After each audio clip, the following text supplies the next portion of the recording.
What is good, ladies and gentlemen? This is Randall Beatley, and this is the Unhinged Wrestling Podcast, bringing in the new year right away, hard at work, brand new episode. I mean, it's been, 2022 for like an hour and a half now that I started recording this here on the East Coast. Um, so I planned on doing this live stream, and then posting it to Google and Google Podcasts, Spotify Podcasts, Apple Podcasts, all that. I plan on doing that. Be honest with you, I was gonna stream it on Twitter, and apparently you can't stream from a desktop on Twitter unless you have some other like third-party software. And I'm not paying to do all that. I'm be honest with you. I don't make money from this. I'm not trying to make money from it, but I'm not paying for that, right? So I wanted to stream on Twitter, and I was like, well, if I can't do it that way, okay, here's what I'm going to do. I'm going to stream it on YouTube, and I'll post the links anywhere. So that was the second plan. And so I have a YouTube page for the Unhinged Wrestling Podcast now. So we're going to do video formatted videos as well. And so I made the YouTube channel, connected, everything together, and apparently how at 24 hours it takes to activate live streaming. So we're here. It's not live. It's pre-recorded, right? So here's the thing, though. The content's gonna be the same. Don't worry about it. We're not all episodes of this will be live. Not all will be pre-recorded. We're gonna try to switch it up. I wanted to do this live so I could see chats, maybe see if I could engage with part of the audience.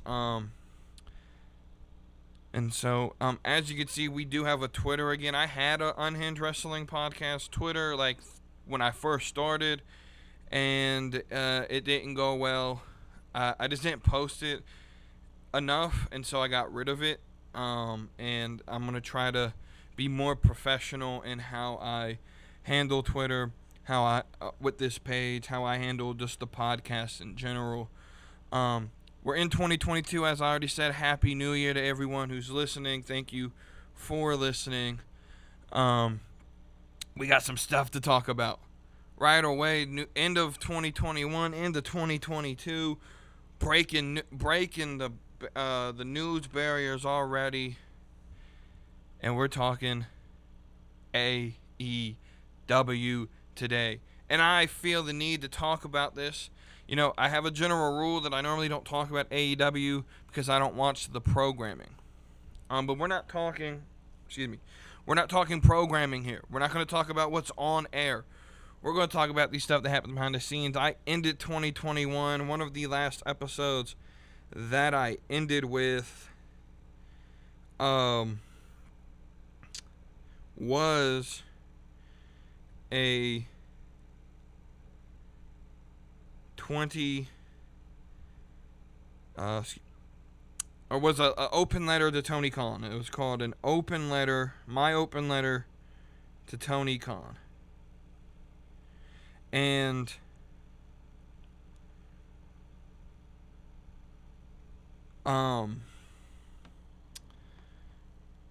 it basically said, "Hey Tony, learn to take criticism and not, rush to always respond to everything." And this was in context to Fox News talking about his ratings, right?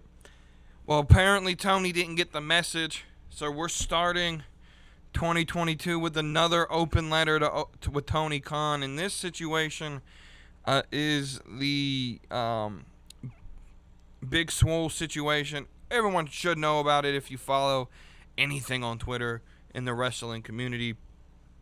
Before we break into it, though, if you've listened to the show before, you're probably wondering why in the world does the logo look different.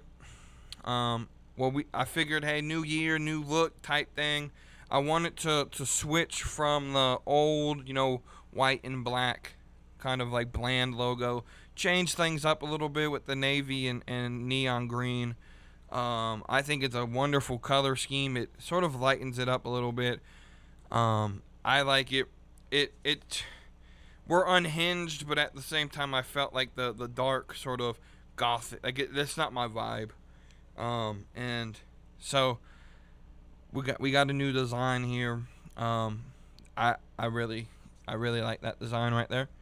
So just to address that, but now let's get back into TonyCon. So let's understand the situation. So Big Swole was released a couple months ago. Not really released, she just didn't resign. And at first, it was assumed that it was probably because of her. I think she has Crohn's disease or some autoimmune deficiency. She immunocompromised. She has a compromised immune system. And I'm pretty sure it's Crohn's disease. No disrespect at all. That's a hard thing to fight, right? That's a hard thing to fight. And she was released, and it seemed like it was sort of like a mutual, hey, I'm not resigning, hey, that's fine, go do what's best for you type thing. Well, she comes out December 31st, 2021, with a little bit more detail, saying basically she left because she felt she didn't want to resign because she felt that, things were, messing with her spirit. It wasn't like she wasn't vibing with it, right? And I don't want to put words in her mouth. So I may be, speaking some of this stuff wrong. But she just didn't feel right being there, which I can completely understand. I've always lived by the philosophy, hey, if you don't feel right, if something's messing with you, right, get rid of it, right? You're not forced to stay in a situation that you don't want to be in, right? And so she didn't resign, right? And she talks about the structure of the show, and how there are issues behind the scenes that no one wants to talk about. And she gives some examples. She talks about the structure of the show and how because there aren't really any writers in terms of like promo writers, that those who aren't creative, those who are super shy and aren't like, the first to be like all giddy and stuff like that, right? They're not gonna, and so like they have a hard time creating promos. Therefore, they're not gonna, get the help or the push that they need to be on television. If I understand what she was saying in that situation, right? Everyone always wants to complain about WWE system with the pre-scripted promos and right, but WWE does that. I honestly believe they do that for a reason. One, it's to that way Vince knows what's going to be said and he's in control of it, but also that way they can make sure that the superstars that they want to get over in their mind, at least in the story that they want to tell, gets told, rather than a superstar saying something that causes an issue. They can vet everything that gets said, right? Now, I'm not convinced WWE system is the right way either. I don't think it needs to be down to the word scripted. But I definitely think you need writers there to help guide these superstars who, for the most part, aren't actors, aren't writers, most aren't super creative. I'll be honest with you, I feel that a lot of the indie scene, right, they get over on their in-ring ability and on their cosplay, but the promo skills lack. And so, right, and that's just my opinion. And so she said, look, it's hard to get over if you can't do a promo because there's really no one there to help you with that. At least that's what I'm taking from it, right? That's my interpretation of what I read earlier about the situation, right? And then she goes on and talk about there's a lack of diversity in terms of representation. And I think this is what struck a nerve with a lot of people. Now, I'll be the first one to say that I'm not a big fan of the race card being pulled here, right? Right, with the first point that she made where, it's hard to get over if you're not getting help. I've always thought that AEW was pushing and willing to push the people who were friends of Omega and Cody and the Bucks and stuff like the EVPs. They're friends with the EVPs, and therefore they're getting pushed. I mean, if you look at who's been pushed so far, right? They're friends of the EVPs or they're ex-WWE stars who they're living off of their clout from WWE. And you get superstars like Big Swole. Let's just be honest. Right? I'm not saying she should have been made champion, but she should have gotten some screen time, some wins, right? She should have gotten something more than, an episode of Dark every now and then, or a squash match on Dynamite every now and then, right? She's a decent talent, like, right? But even still, with her ability, Tony Khan promised sort of this new generation of wrestling, and where everyone's gonna get an opportunity to show what they have. But then you sign all these young up and coming wrestlers, and that's where I was really, excuse all that noise. That's where I was really feeling AEW at the beginning. It's a bunch of nobodies, really. I mean, you had Jericho, and everyone sort of knew who the Bucks and Omega were. But in terms of the American audience, you had a bunch of people who, the American audience for the most, like Hangman wasn't necessarily popular. I mean, he was big because he was in with the Elite and the Bullet Club. But I don't think he had reached his peak yet in terms of his popularity. You had people like Darby and Sammy who weren't like worldwide famous in the terms of the wrestling world, right?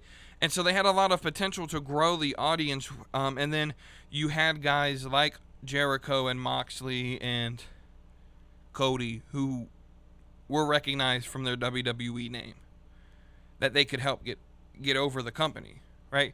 But you had that potential to sign these people that we haven't seen on TV and to push them to the moon. But instead, what you do is you take that talent, you say, hey, we're going to put you on Dark or Dark Elevation or squash matches, and you're going to lose, and you're going to lose, and you're going to lose, and you're never going to get title opportunities because we're putting in these ex-WWE stars, the Rubies, the Miros, the Adam Coles, the Kyle O'Reillys, right?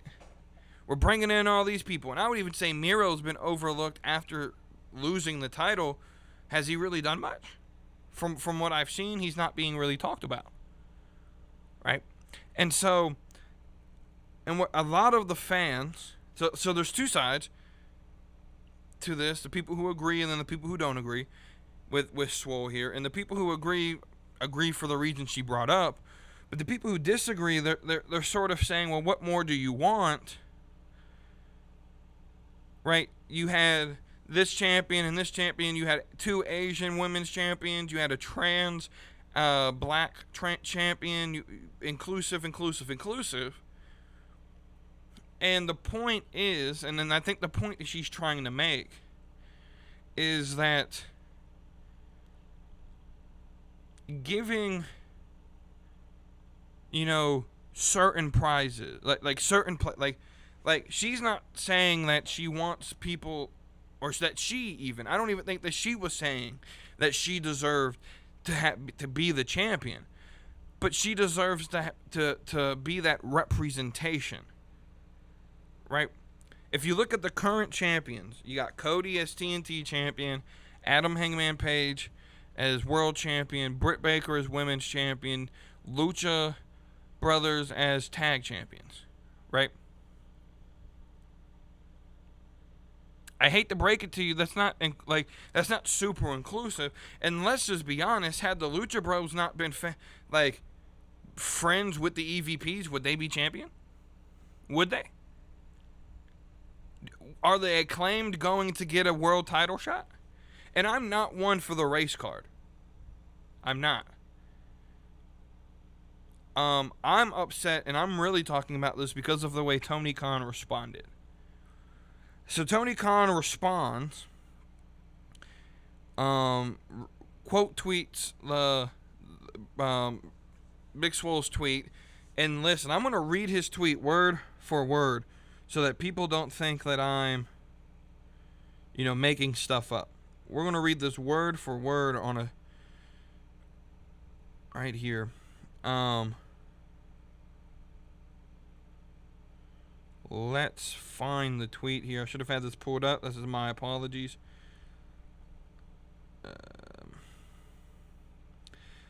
Right, so he quote tweeted Fightful, which is Shanra, Sap, and all of them.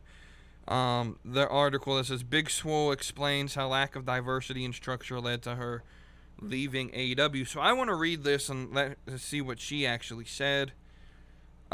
Swole. So Swole explains this. I explained to TK, that's Tony Khan, that I didn't want to resign because my peace was being disrupted. If anyone knows me or myself, if anything is disrupting your peace, it's time to let it go. It might be scared or hard, but it's time to let it go. When Kenny said that, and by that she meant when Kenny Omega thanked her for what she did in the Diamante feud and how it made other women in the company feel more comfortable to pitch ideas, blah, blah, blah, blah, blah.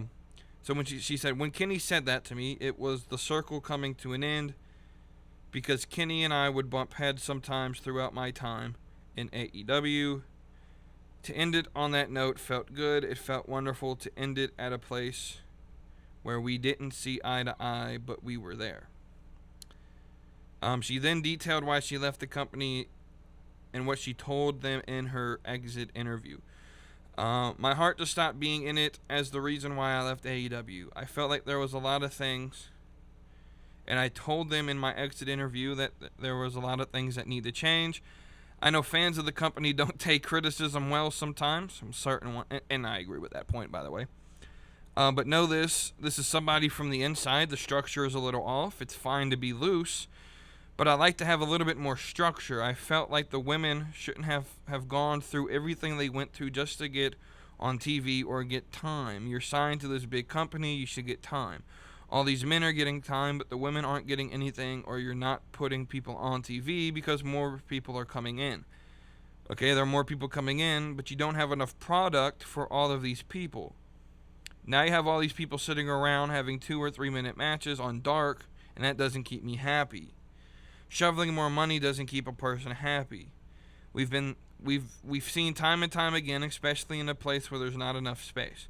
There's no writers in a sense. Not everyone is comfortable writing their own things. Closed mouths don't get fed. That's exactly what that environment is. If you are shy and you don't know how to write and are not creative, it's not going to work unless they want it to work for you, and that's one of their biggest issues. Outside of the lack of structure, their biggest issue is diversity. I do not beat around the bush when it comes to diversity and my people. There's no representation, truly, and when there is, it does not come across in the black community as genuine at all. I don't know why everyone is so afraid to accept or say it, but it's not a good look. What happens is you have this wonderful company that treats people like family, but there is nobody that looks like me that is represented at the top and in the room with them. They are not helping to necessarily influence decisions, but to explain why certain slang and certain word shouldn't be used or said. There is no one else who can explain our culture and experience it except for us. I knew something was up with my daughter, who loves watching wrestling. She would watch AEW all the time and suddenly watch WWE. She's not a big fan unless Cedric was on TV, because that's her dad, by the way. Which stopped happening after they botched the Hurt Business. She would say, "Mommy, there is no one that looks like me on AEW. There's no one that looks like Daddy." Then she started watching WWE because she saw Bianca and Big E. She saw herself represented. If that wasn't a click, you're absolutely right. I don't have that explanation. It's 2021. Why are people saying it'll take 3 years to have a black champ in AEW? This is a scripted sport. It should not take that long. If you have been watching WWE for 50 plus years, you should know what not to do. And then she continues on. But anyway, so to that article, and first off, I agree with her, right? Everyone who knows that, like, I think the biggest sin in WWE's history is that they waited as long as they did to put the belt on a black champion, right? And you could talk about The Rock, but The Rock wasn't booked or represented as black. He's black, we understand it, but he was booked as Samoan. Anytime you talk about The Rock, he's Samoan. And I can say the same thing about Roman. He's Samoan, right? And so to me that doesn't, like, and I'm not here to say, oh, we have to give black people the championships for every single like, I made a big stand against the whole movement, or I felt in the indie scene where that I felt that indie companies ran by white people, by the way, were just handing titles out to black people as sort of like a reparation for the sins of the past, and it didn't mean something, and it just felt like pandering to me, right? I really feel there's genuine change that needs to happen, but I don't think that this issue that Swole brings up should be a race issue, because it's not a race issue. The first issue she brought up with you're bringing in all these people and you don't have enough time for it, that's the issue, right? Because Tony Khan, and my issue with this, and this will always be my issue, I believe it will be the downfall of the company, is Tony Khan. Tony Khan needs to leave. He just needs to go. It will be the downfall of the company, right?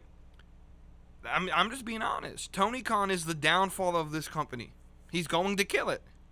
They have the potential to they have the potential to do something in which WCW, TNA, ECW couldn't do, and that is to compete with McMahon and potentially beat them at their own game. Because the game has changed in what people want for wrestling.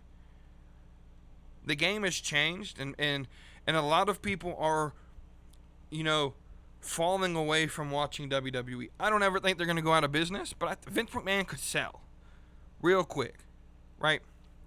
And I think that's a possibility, right? And so AEW could be the guy that knocks the McMahons out of wrestling. But not if Tony Khan keeps running his mouth the way he does, right? So Swole brings up these issues, and I think for 94%, like most of what she said, I agree with.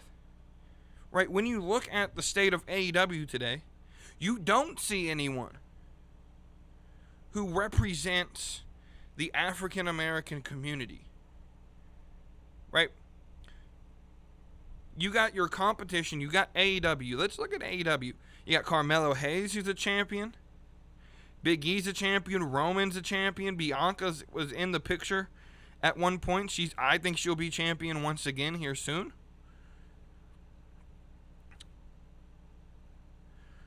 But there's at least representation, right? And it doesn't seem forced, and it doesn't seem pandered. I mean, before Big E was Bobby Lashley, right? The Hurt Business, I do agree, was botched. That should have been a big faction, and we should have had the Hurt Business versus the Bloodline at Survivor Series. I believe that's what should have happened. That would have been a damn good match. Would have been a damn good match. Roman, Jay, and Jimmy versus Bobby, Cedric, and Shelton Benjamin would have been a damn good match. Would have been a damn good match. Right? It was the Hurt Business should have stayed together. I think what the issue was with the Hurt Business is Vince didn't want it getting over larger than the company. He does that with all characters. He doesn't want them to be larger than the company. And I think that's part of the reason why Hit Row was dismantled, because they were getting bigger than the company itself. Not a good reason, and I need to put this out there. Me hating on Tony Khan is not me supporting Vince McMahon. Vince McMahon doesn't have the track record for me to support. Right? I'm not going to sit here and support Vince McMahon. right? And so, right, because I made a post talking about how Tony Khan it comes off as a spoiled brat. I'm gonna get to his comments here in a minute, but he comes off as a spoiled brat, and every time he goes on Twitter, and people are like, what do you mean? Well, I think that there's a tweet here that, to me, sums up what I feel about Tony Khan. And here's what the tweet says. It's, Tony Khan isn't a businessman. He's a child with a rich father who has plenty of money to throw at whatever he wants. He is worthless. Now, I posted that tweet in a Facebook group,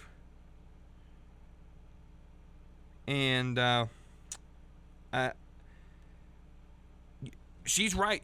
The fan base of AEW cannot take criticism, and they can't take criticism because the CEO of the damn company can't take criticism. He cries anytime someone brings something up about his company. So here's his response. Here's his response to that Fightful article discussing what Swole said. He quote tweets it. He says, the top 2 AEW executives are Brown, me plus Mega, which I don't know who Mega is. I'm gonna look that up. I should have looked this up earlier. I was trying to look it up earlier. Mega.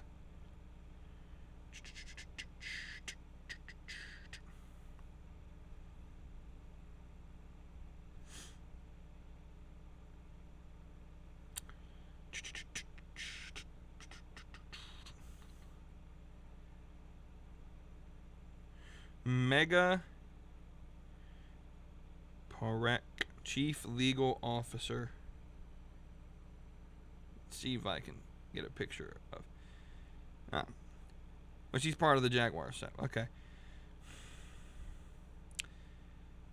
Okay, so she's Indian.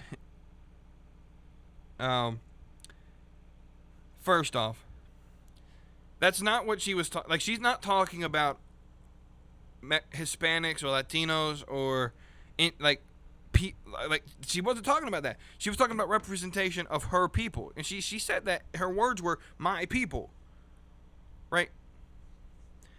But anyway, he says the top 2 AEW execs are Brown, Meep, and Mega.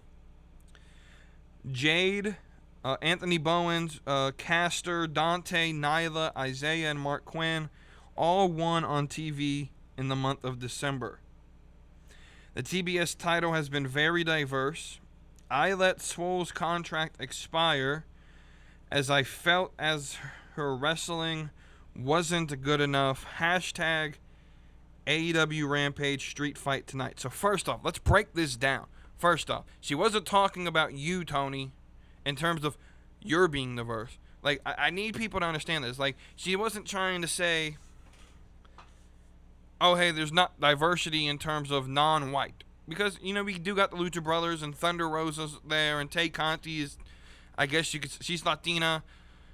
Sammy Guevara is, you know, been there. But all these people are, you know, friends of the EVPs or what, you know, they're being pushed for whatever their reasons were. Right? So, she was talking about black representation. Not brown, black representation. That way her daughter, that way black children in America who watch wrestling can feel as if they're being represented and given time. Right? Bianca Belair is not a champion right now. Sasha Banks is not a champion right now. But they get the time of day on the programming. Right?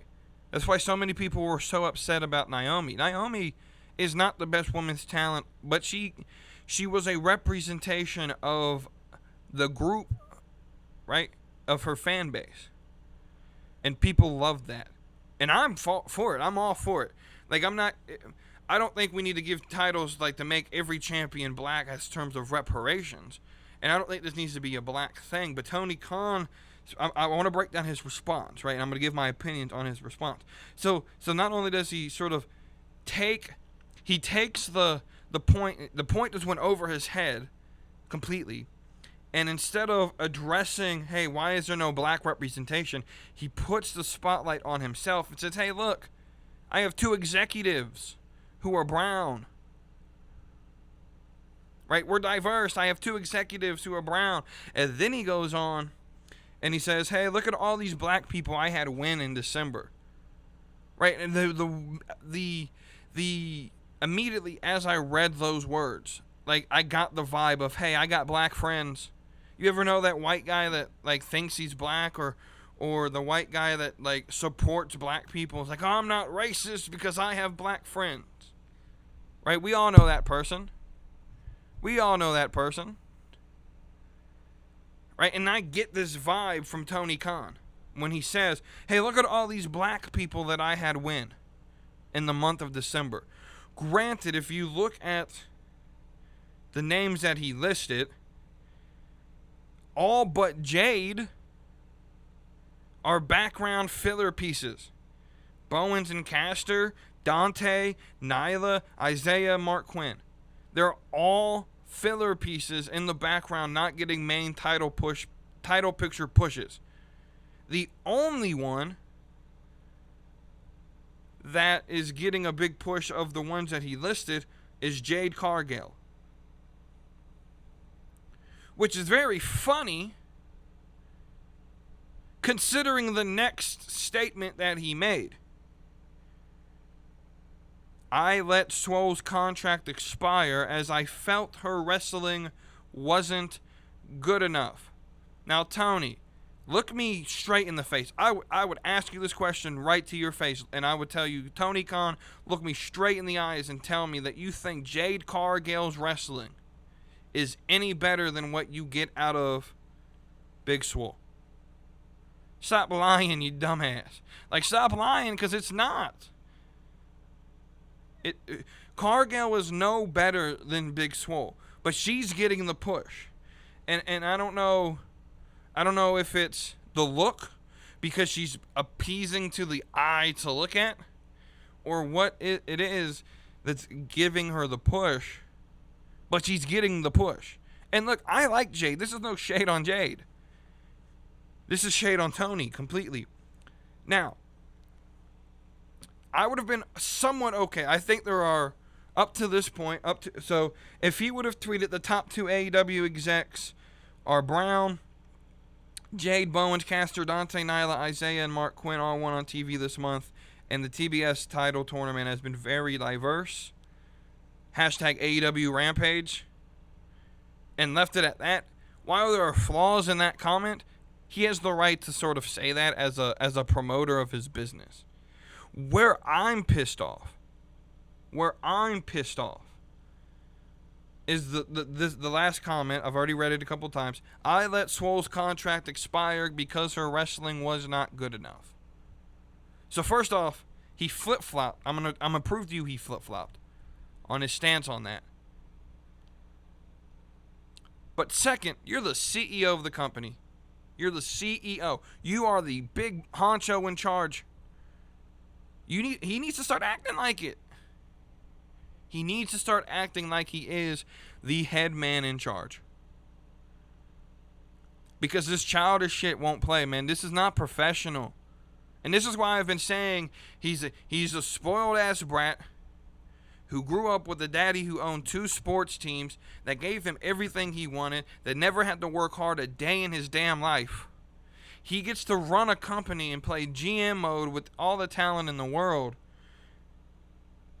And now he thinks he can, 1, that he can judge good wrestling.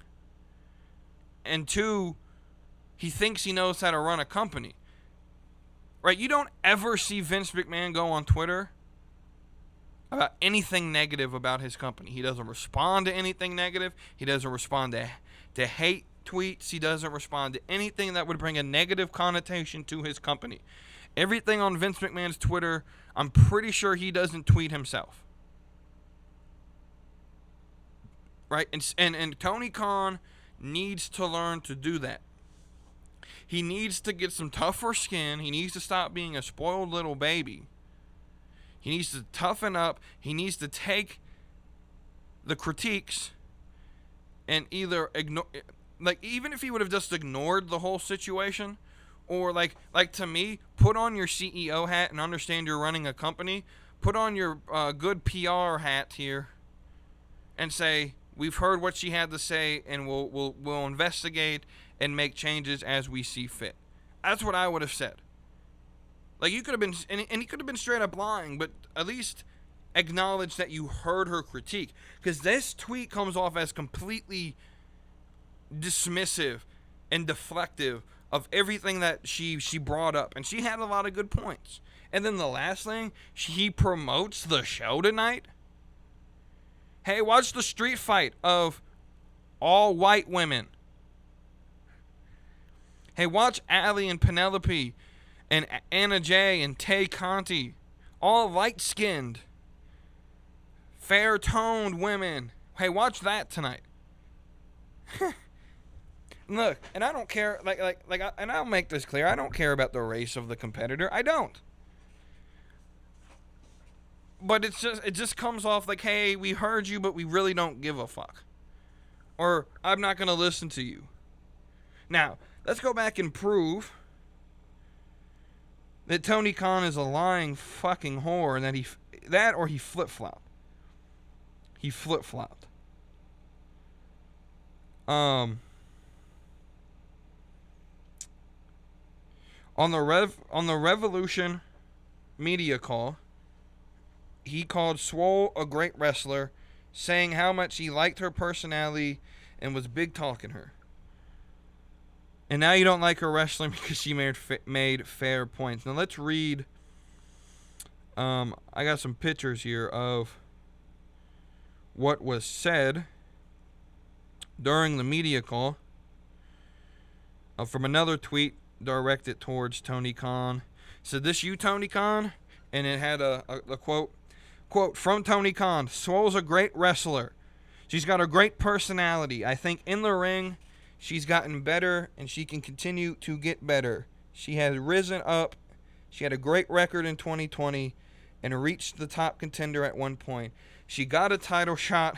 She didn't beat Sheeta, but she had a great match, and she had a lot of great matches. I really like Swole." So what in the hell, Tony?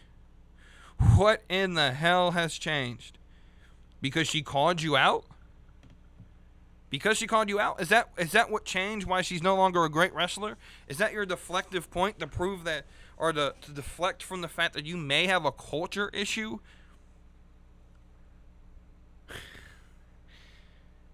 Right? Just say, hey, we hear your points. We'll investigate and we'll get better. Honestly, I mean, that's all you could ask for. Right? Is, hey, I want to be represented. Right? And that's all that this movement is asking for. We want fair representation. We want fair representation. That's all they're asking. And again, I don't want to make this a race issue because I don't necessarily think it's a race issue. I think it's a structure issue. I think it's, hey, we got a bunch of friends here and we're going to push our friends. We're going to try to make names out of the people who are already over, and we don't really care about all the other talent. Look, AEW is good in some aspects, but having Tony Khan on Twitter is not one of those aspects. It's not. And, I mean, Tony Khan's in a rough position because he can go, you know, if at some point in time, you know, he randomly starts pushing a black male athlete in the main title picture, people are going to know he's fake. He's in a rough position, right? And I mean, there are people calling for him to sell the company. I don't think he needs to go that extreme. I just think he needs to learn that he's the CEO of a company and that he can't respond to everything that hates him. I would love for him to respond to this. I would love to have him on here on the podcast. Now, he wouldn't take the time of day to do it. I don't think he would.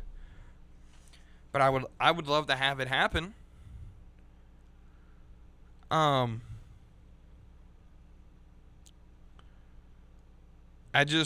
don't necessarily, right, this isn't, oh, I hate Tony Khan. As a person, I don't know him, but from the things he says, and the personality I get from what he complains about on Twitter, Dude, you ain't doing much. Like your last complaint, the last time I had to do an open letter to you, you were complaining because they called you out and you said, oh, we're beating you in the ratings. And what? The demo of 18-year-olds to 49-year-olds watching programming? Like, right? And now you're coming out trying to defend your company against someone that worked in your company who said there's issues. I just, like what did you think would be the end result of this? And then what I find funny, what I find funny in this whole situation is, like, immediately after this happened, like, he had the people that, you know, have been getting pushed. You know, like Sheeta pushed the I love AEW. She posted that to Tony's comment, I love at AEW. As if we couldn't tell that that's not a forced good PR move right there. And Sheeta, you would love AEW because you were pushed as champion and you've getting TV time. Tay Conti made and I have a whole bunch of feels for Tay Conti and Sammy Guevara that I think I'll go ahead and express them right now. So when the company first started and Sammy was part of part of the Inner Circle, he was my favorite wrestler. I thought he was the future of the company, someone that he should be pushed. I still think he has that type of talent. But here's what I don't respect.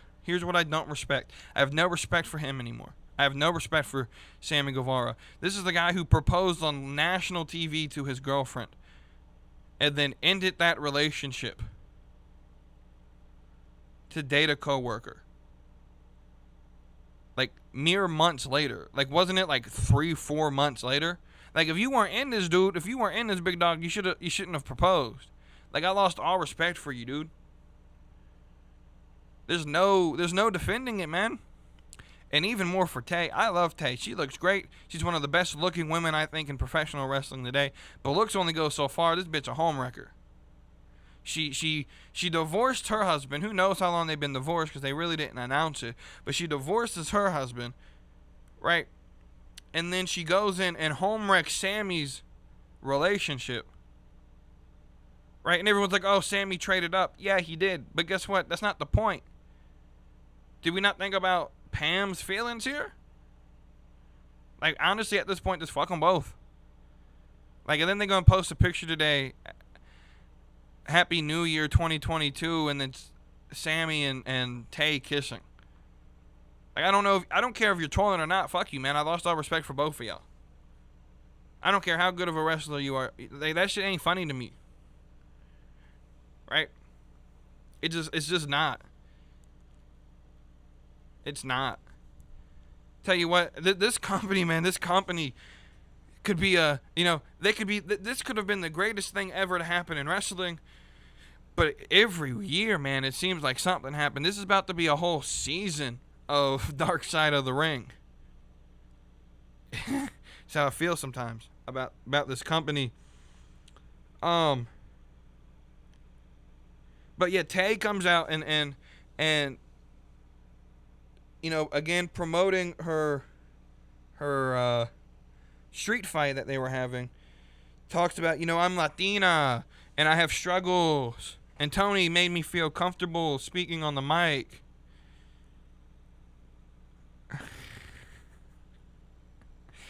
As if we couldn't tell that that's a PR move. Hey, Tony Khan helped me and I'm diverse. Shut the fuck up. Shut the fuck up.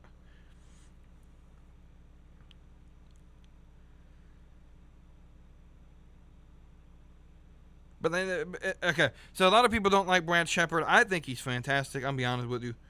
I mean, he posted 6 hours ago. Cut the bullshit, Tony Khan. Where are your Bobby Lashley's, Big E, Sasha Banks, Bianca Belairs? You've had over 2 years.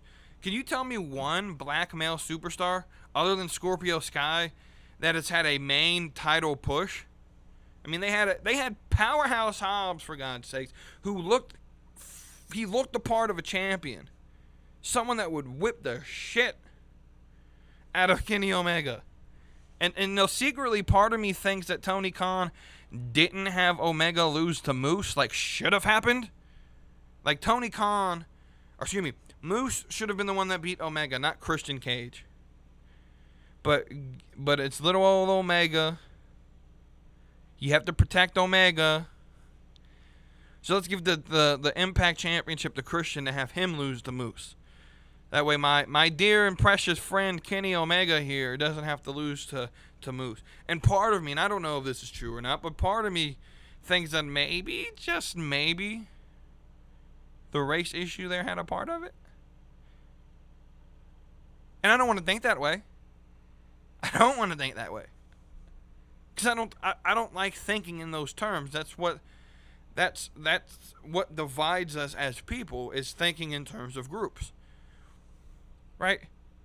But I come from a place where I watch wrestling, and it was easy for me to watch wrestling, and I liked it. Right? Why? Because I had Stone Cold and Triple H and Randy Orton to grow up on, and to say I can be that. And then even to today, if I was a kid growing up, or, let's just say even in my current state, right, as a bigger human being, a bigger human being of overweight capacity, obese ass motherfucker, but I have people like Otis, right? You know why I love the Otis push? Otis, the whole gimmick with him with Money in the Bank and the whole Mandy story. You know why I liked it so much? Because even though it was completely unrealistic as shit, I felt represented. Because even in the company with McMahon, it was always you had to be big, strong, tall, chiseled, Greek god-looking motherfucker. And they pushed Otis for whatever reason. And it didn't end in a title run, but he was on TV, he was represented, it was a majority of the show. And it felt good for someone of that stature to say, hey, look, people like me are being represented. Right? But you have kids growing up today saying, you know what? I like AEW, but where are the black people? I thought WWE was like lack of diversity. There was a point in time in WWE where, right, the women's champion was always white. And I don't like thinking in those terms. But, I mean, you did. You've had 2 years. You've had 2.5 years, Tony. Didn't you announce the company in 2019? January, like, when was AEW announced? Wasn't it like January 2019?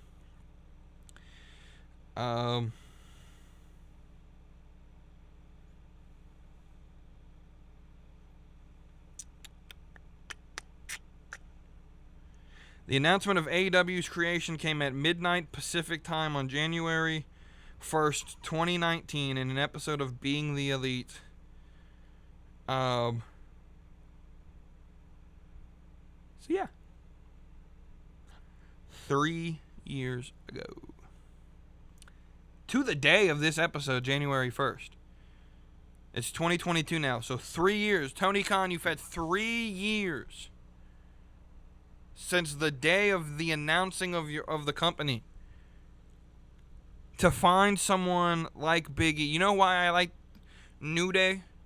It was a dumb tag team. It got boring, but you know why I liked it? Because there were kids that watched it that said, you know what, I could grow up and be Xavier Woods. I can grow up and be Kofi Kingston. I can grow up and be Big E. And that made me happy. Seeing those kids happy. Because I grew up with a role model to look after. Right? And I think everyone should have someone that represents them, right? Watching football today.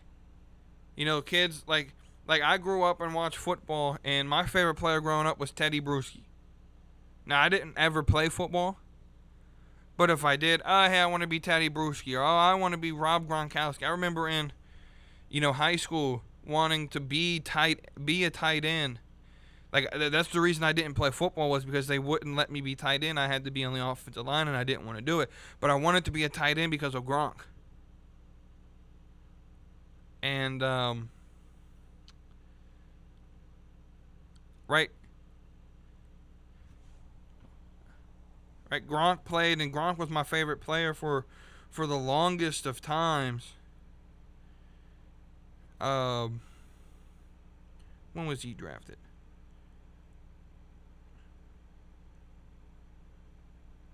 2010. Yeah. I was in middle school when he got drafted to the Patriots, and like I wanted to play tight end because I wanted to be Gronk. Right? I was 13 when he got drafted, so yeah, about the time of high school. Right? I wanted to be tight end. And oh, you got to be off the line. Well, I'm not playing football then in middle school, high school. Right? I'm not going to play. Stupid decision, I'll be honest with you.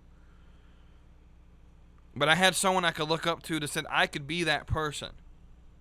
Right? And in most sports, right? And why do people like Kobe so much?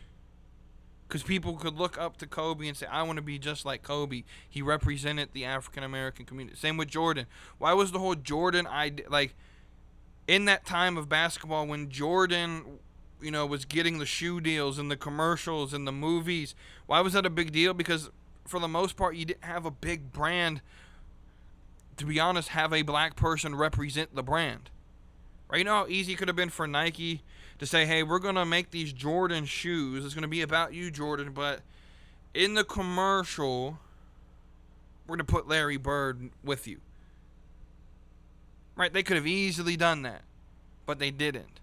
And they said, hey, you're going to be the face of this, and you're going to be the representation that people are going to look up to. I want to be like Mike.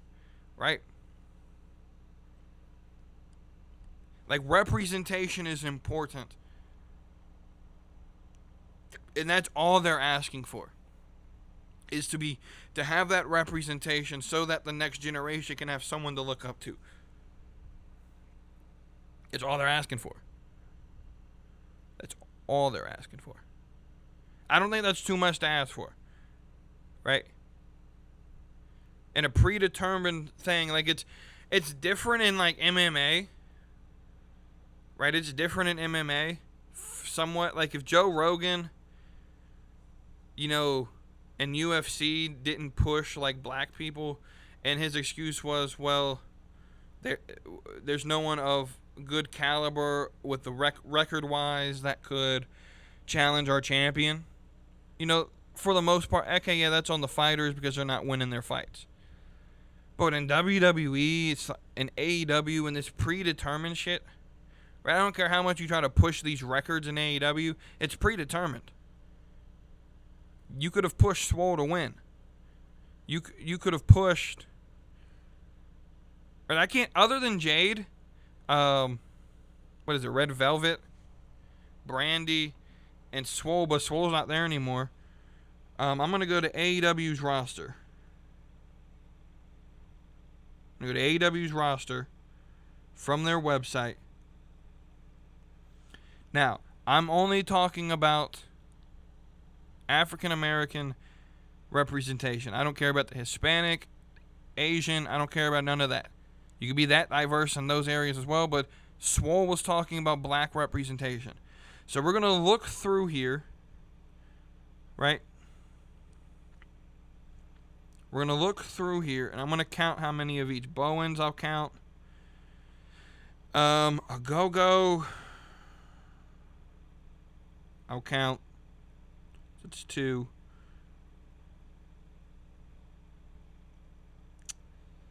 Still scrolling. Dante Martin, so that's 3. Darius Martin, that's 4.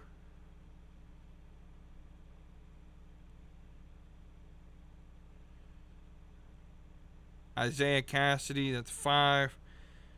Jay Lethal is 6.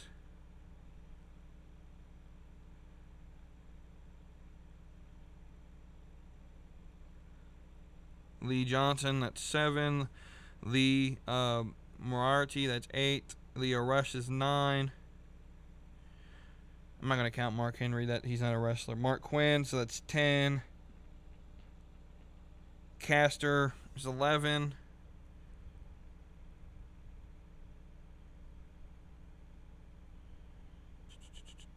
Powerhouse Hobbs, 12.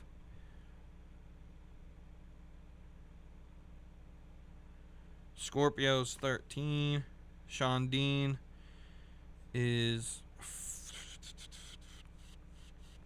14. Sonny Kiss is 15. And so 15 men on the roster. Now, out of all of those that I named, how many have ever got a main title push? Scorpio, and that's it? I don't even know if Leo Rush is still being used. Right? Now, let's go down to women's roster. Brandy, Jade, Nyla, Red Velvet. That's it. 4. Now, Red Velvet's not been pushed ever. You know, Nyla's been champion once, but hasn't really right? Nyla was pushed, but didn't really win, right? Red Velvet hasn't been pushed. Brandy doesn't wrestle all that much, if that ever. So you have Jade. That's getting the push. That's what they're talking about. That's what's going on here. Right? We need to have these conversations. People are like, you've gone on too long about it. We need to have these conversations. It hurts. Yes, I get it. It hurts. It's a conversation no one wants to have. But it needs to be had. Right? Let me know what y'all think on Twitter. Unhinged WP on Twitter. This is up here on, if you're watching on YouTube, you could download the podcast. This is the first video episode, so you can get the rest of the episodes that I've done for the last couple of years on Google Podcast, on Apple Podcast, Spotify Podcast, however you listen that way. Again, the Twitter is at Unhinged WP. That's UNHINGEDWP. Hope you guys like this episode. I really want to know what you think. Share, like, subscribe. And hope you have a great start to your new year. And I will see y'all on the next episode, which will probably be Saturday night, as I reflect on day one. Day one is the pay-per-view. We're going to cover that. I'll probably cover... we're going to do a lot of episodes because there's a lot of events going on. I plan on going live on YouTube and Twitch. Now, maybe on Twitch as well. Plan on going live on YouTube and Twitch to discuss New Year's Evil, maybe AEW this week. Dynamites are hard because I'm busy on Wednesday nights. So I might end up doing Dynamite, like rewatching it, giving my opinions on Thursday or something. And I plan on... I probably won't do Raw because it's longer and boring, to be honest with you. But probably, definitely SmackDowns. I'm going to try to live stream those. And then at least 1 or 2 episodes a month of me just talking my opinions and stuff like this. Again, let me know what you guys think about this episode and your opinions on this. Thank you for listening, and I hope you guys have a great rest of your day.